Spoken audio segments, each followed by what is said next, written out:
Hi guys, it's Karen from Yarn Tale. I'm coming to you from Chicago, where I live with my husband, our 3 kids, and our dog Max. First of all, sorry about my scratchy voice. I used to have incredible teacher immunity and I never got sick or cold or anything, but I've been out of the classroom for a couple of years and I guess I lost it because my kids have brought their elementary school germs home and now I sound like I smoke 2 packs a day, which I don't, but here we are. So if you have been following along, you'll know that I did a bunch of mini skeins and swatches and I thought I had it settled. First, I had some trouble where I thought my swatches were a little bit too low contrast. So I liked the pinks, but I thought the dark brown and the dark pink were too close together in intensity.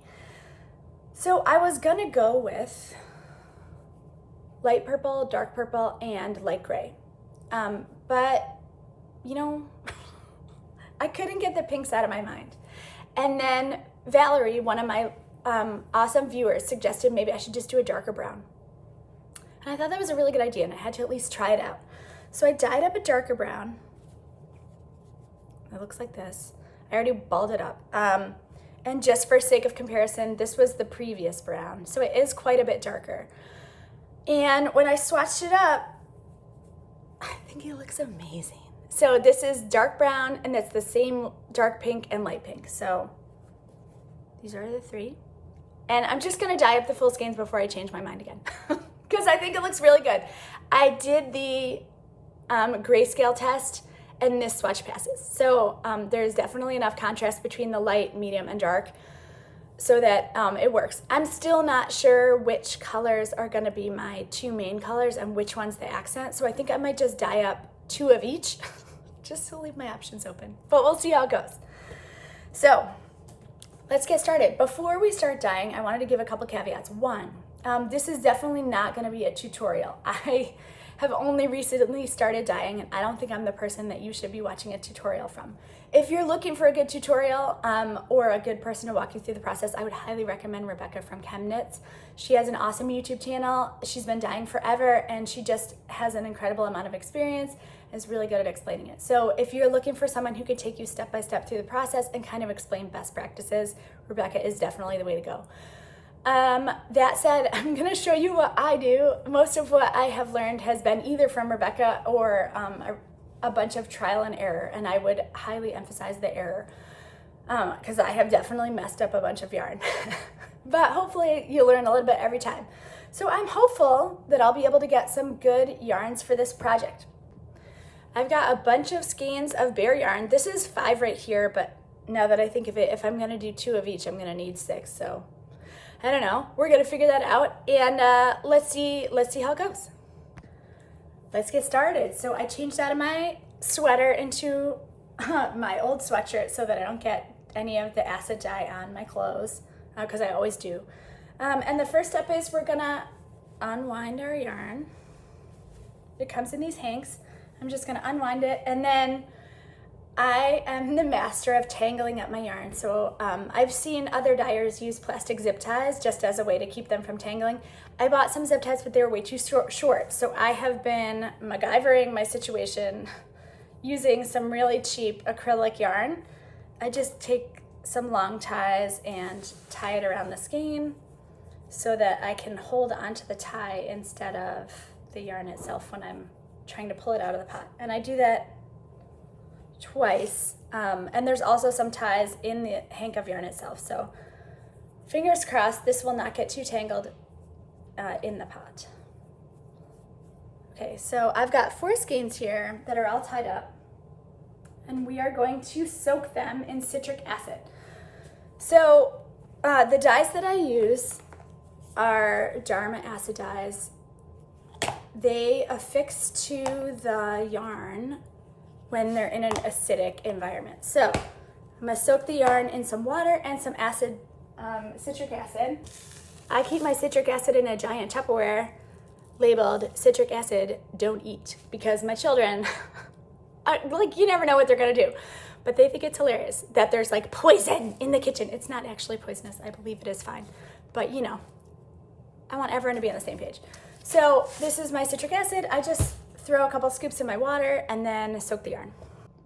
I've got all 4 skeins soaking in a citric acid bath, which is just cold water and citric acid. I'm gonna let them soak until they're totally submerged, and when you press down, there's no bubbles. Like right now, there's a whole bunch of bubbles. I'm just gonna let them sit there for like, I don't know, I always shoot for 20 minutes, but to be fair, I usually forget about it and get distracted with other things, so it sits there for more like an hour. So we'll come back when that's ready. Acid dyes are a really fine powder, so it's important that you don't breathe it in. I don't have a respirator, so I just use the KN95 mask, and I try to do as much as possible outside when I actually have the powder dye open. So here we go.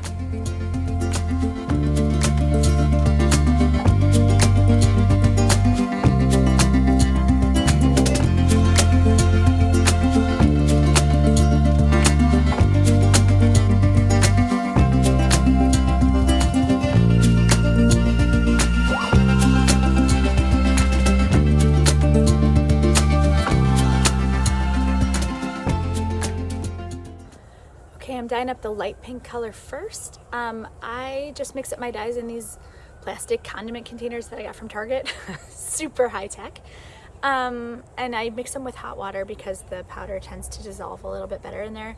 Once it's mixed up, you don't have to worry about inhaling the powder. So I took my mask off because my powder's all put away. And we can get this into the pot and see. I have 2 pots that I use for dyeing. I don't ever use those pots for cooking. I have kind of a traditional kettle, stainless steel kettle, and then I have a food service type chafing pan. So I'm going to use the kettle for the light pink because it's a little bit more straightforward of a color than the dark brown, and I don't think it'll take as much finagling. So let's get some water into those pots and see if we can start the yarn dyeing. My husband was working from home in his office right off the kitchen with no door. So I'm gonna do this part as a voiceover. So first I poured the dye stock into the pot and carefully took each skein from the citric acid bath and submerged it right into the dye pot. At this point the heat is off and the water's pretty cool. I'm mostly being careful not to tangle the skeins up or accidentally felt the yarn by changing temperature too fast or agitating the yarn too much. So now everything's nice and in the pot and it looks like we're ready to go. Except here, I took a look at the yarn and I noticed that it's already way darker than I want and I haven't even added any heat yet. Oops. I dyed these skeins up as minis and I just increased the dye proportionately. So for instance, if I use 50 milliliters of dye stock for a 10 gram mini, then I would use 500 milliliters of dye stock for the 100 gram skein. And although that checks out on paper, it was way too much dye. So I'm not sure what happened there. Okay, so next, I did the same thing with the dark brown. I poured the dye stock into the pan and gently placed the skeins in. I then heated everything up until the water was pretty steamy, but not quite boiling. So at that point, I turned the heat off and I let the yarn cool down completely. And so this looks really good here, and I was really happy with how the brown was turning out. Okay, but then back to my pink pot. So at this point, the yarn has been heated to just before boiling and cooled down completely. All the dye was exhausted, so when I check the water, it looks clear, like there's no more dye in there. That's good, but the yarn is just way too dark. I mean, it's like cotton candy pink here. I thought maybe it would look better if I could just get it out of the pot and look at it in a different light.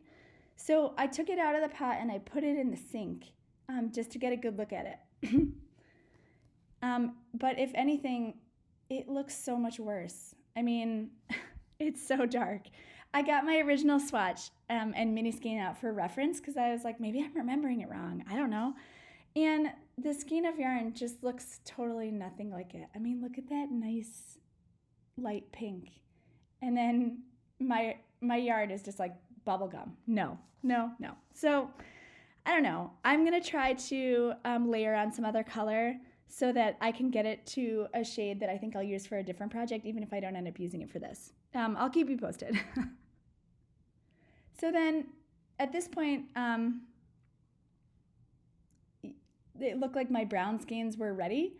So I took them out of the dye pots. They were completely cool, and I washed them with some wool wash. None of the dye ran, so I was really happy with that. Then I re-dyed the pink skeins, the light pink skeins, and they turned out much better. I was just a lot more conservative with my dye, and I love the way this looks.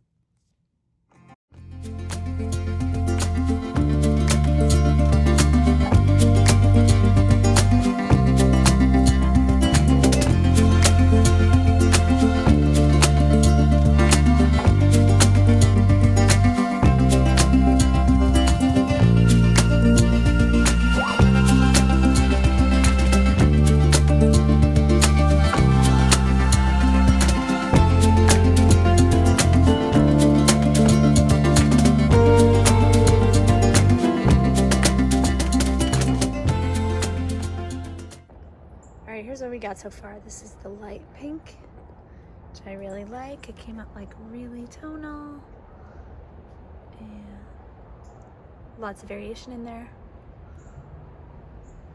This is the dark brown, which in this light you can get a really good look of how varied it is, even though it is quite dark. It's blowing out a lot, so it's actually truer to this as far as shade. And then this was my screw up shade. I like it. It is very much jewel tones. I'm not going to use it for this shawl because I don't particularly like it with the other two, but I definitely like that color. So I'm in the process of dyeing up the mid-range pink, and I'll let you know how it goes. Okay guys, it's the next morning. I'm being quiet because everybody's asleep, but we're almost there. We got the light pink, which I love. We got our dark brown, which turned out great. And then I have my mid-level pink, which I didn't show dyeing up, but this is what I got so far. I'm not entirely happy with it. For reference, this is the shade I'm going for. So this is a little light, and it's a little purple. Like, why is it so purple? I don't know. So I'm gonna throw it back in the pot. I have been adding color gradually because I just didn't want to overshoot it. After that fiasco with the light pink, I'm a little bit scarred, and I just, I'm trying to go slowly because I don't have an unlimited amount of bare yarn to play with. So I'm gonna throw this back in the pot with a little bit more dye and see if I can get it closer to my goal colorway. Okay, quick update.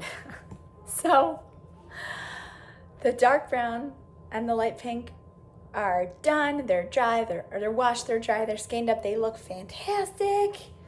But what about my other pink, you're asking yourself? Okay. Don't laugh. I have managed to dye up almost the exact shade that I dyed up with my other one that was a screw up. I don't know what happened. It was so purple that I was trying to like tone down the purple, and I made it exactly the same as the other one. I mean, this is dry, right? And this is still wet, but I defy you to find a difference between these two. I mean, this is a little lighter. I don't even know. Regardless, none of them are what I want, and I'm basically almost out of bare yarn. So I think I'm gonna call it and go to the yarn store because I know when I'm beat. I got 4 out of 5 skeins. I love them, I love them. But now I really want a pink to complete my final palette. Let me grab my sample. So we all know what we're looking for. What I want is this, and I keep looking at it. I don't know how I did that. It's like a miracle mini. It is a little purpley. I mean, a little. But like it's also a little bit brown. Where is this color? Why can I not recreate it? I will work on it, but I'm definitely not gonna get it done this weekend. So I'm gonna go to the yarn store and pick out a color that's as close to this as I can find because I love this combo. I love these yarns. And you know, that's just what's gonna happen. So wish me luck. I will update.